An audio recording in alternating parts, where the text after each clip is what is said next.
Well, obviously a big win for us. The first game, in these regionals is so important. Obviously getting that first one. And then of course the second one's the real big one because that puts you in the driver's seat. Somebody's going to have to put you in the championship game if you can win game two. Win the first two games, you're in the championship game, and somebody's got to beat you twice. You'll play no more than four at the most. But we got to make sure we take care of business tomorrow. But it was good. You got to take care of game one, and our guys did a good job of focusing. Obviously, coming here to the regional, your concern as a coach is, looking ahead to Florida, possibly having that matchup. And then I told our guys, there's going to be upsets in regionals. There's not going to be 16 number one seeds moving on to the super regionals. It just doesn't happen that way. And when you know it, Florida gets beat in the first game. And, I want to make sure our guys stayed focused. That was one thing we talked about before the game. Don't get caught up in this whole thing of, oh my gosh, now we got, this other team here that we might be able to play. We got to take care of business with South Alabama. Alejandro was outstanding. I mean, it's the deepest we've had a starter going a long time. I know David probably knows, I don't, but it's been a long time, through 90 pitches, through about, and he hasn't been stretched out. So I know I heard the question about, when we took him out, it was about the right time to do that.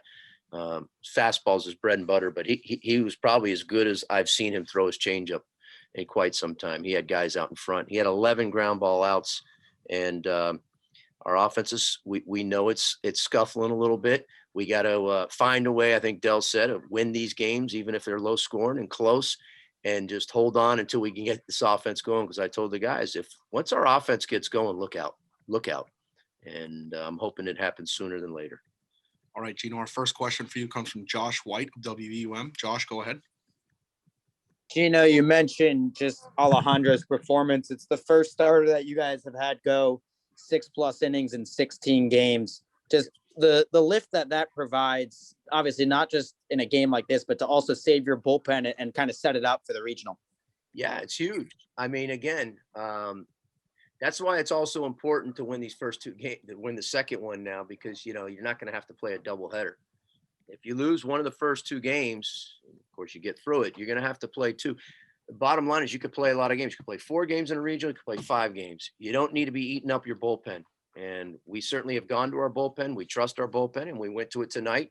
But if you could draw it up, that was about as perfect as we could draw it up. Get 6 innings from Alejandro, 6 1/3, and then hand it over to Fed. And then, Carson wasn't maybe as sharp as he normally is, but he still got the job done. And so just a huge, huge and much needed outing from Alejandro in so many ways to help not only help us win the game, but save guys, because we didn't, Carson threw 26 pitches, Fed only threw 4. So, that's big for us moving on to the next game.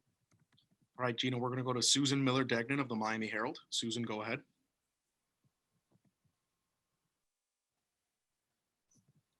No? Hey, Yep. Susan. Hey, he called on me. I didn't even have a question, but it was a great game. I think you answered everything I needed. I guess the confidence it gives these guys now, winning like that and then seeing what happened to Florida. It's a whole different thing than maybe you expected. We just wanted to say hi to you, Susan. The confidence, certainly it's big. We had a couple of tough losses there in the ACC, but that, that's behind us. The regionals is a whole new ball game. Everybody's 0-0. I've been coaching for quite a while now, and I can tell you anything and everything happens in these regionals, and they will, and you'll see it. And of course, for game one, you saw a little bit of an upset there. I haven't looked at all the games, but I'm sure there might be a few more upsets. And if there isn't, there will be some probably tonight or later on. And yeah, anything can happen. Our job is to make sure we stay focused on what we can control. We can't control what other teams are doing in other games. All we can do is control what we do. And right now we need to take control of tomorrow's game and make sure we're focused on that. Do you know who's starting for tomorrow, or can you tell us? I do know, but I'm not going to announce it until I find out from South Florida, Susan. Okay. All right. Thank you. All right, Gino, we have time for a few more. We're going to go to David Feronas of the Sun Sentinel. David, go ahead. Hey, Gino, I had 2 questions for you. First, you said going into the regional, you want to see your lineup hit. It was enough for a win tonight, but 1 run usually won't be.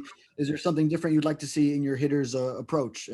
Yeah, I'd like to see us swing the bat better, score runs. The approach, I'm being funny. Yeah, I mean, I thought some of the guys, we had a couple, not a lot, but we swung at some first pitches where we didn't probably get good swings. I don't like that. That's not a good at bat.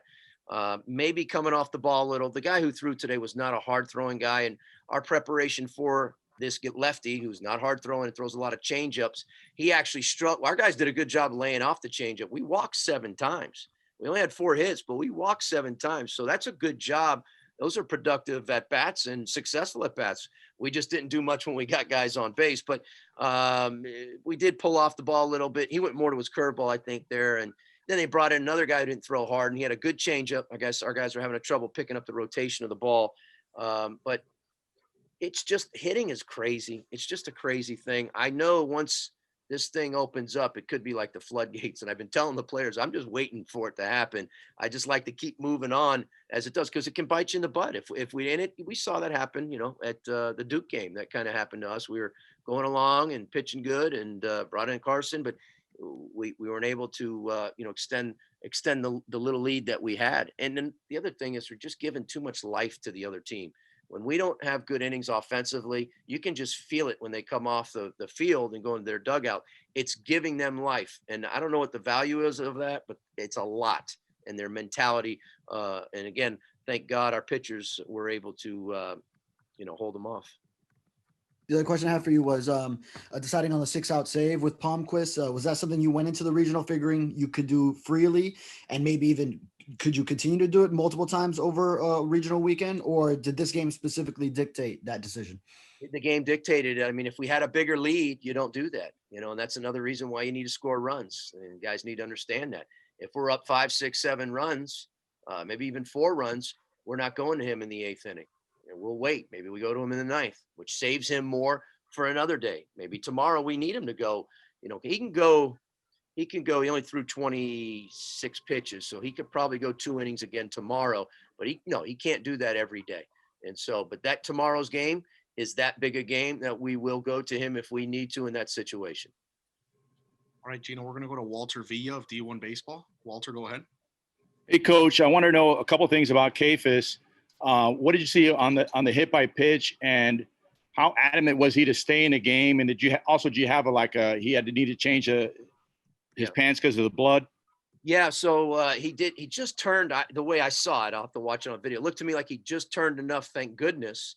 And I did hear it hit skin, so I was like, oh my gosh, it got him right above the mouth if you saw on the TV or whatever. But he turned enough to where it didn't.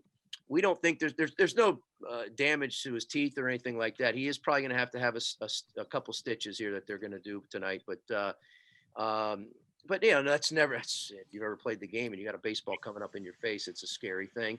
But his demeanor was he was not coming out of the game right away. He was just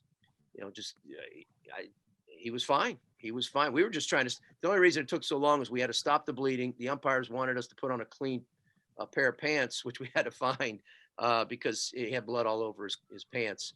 And so we were able to stop the bleeding somewhat there. And no, he did not want to come out of the game at all. Right away, you could tell he was going to stay in the game. And to follow up to that, Gino, in right field, the decision to start him out there, that's not something you've done a whole lot. And he gives you some good offense. Yeah. And then the play in right field with the triple. Can you talk about that? Yeah, and I knew that's a possibility. You're weighing you're weighing the pros and cons. We're trying to get offense. He has been doing a good job offensively when we brought him into the game. We usually bring him in late, for defense sometimes, or pinch hit or whatever it may be, and just trying to figure out a way to get another guy in the lineup. And we really haven't had a lot of production from our leadoff, and he can be that guy. He can kind of be that guy. But again, we've worked with them in a very short period of time since we got to Louisville. We started working with him in the outfield and in the ACC, and then since we got here. But that's his first live game, and yes, I was nervous him being out there, to be honest with you, because in fairness, he hasn't had many reps out there live, and certainly not in a game. And I talked to him before at the hotel and told him I wanted to make sure, and I wanted to see it in his eyes that he was going to be okay with not only playing right field, but I was leading him off, and he gave me great body language. I was like, this is going to be fine. But the defense, it's not on him. It's just, again, it's something we're kind of grasping for because we're struggling, no doubt, and we're trying to find a guy. So, I plan on playing him again, and just hopefully he gets better and better. The ball held up. That was a ball we got to catch, but it wasn't a routine one. It was hit deep, and then it got held up with the wind, and it carried over. And it is what it is. Which hope it doesn't cost us. That's all you cross your fingers on.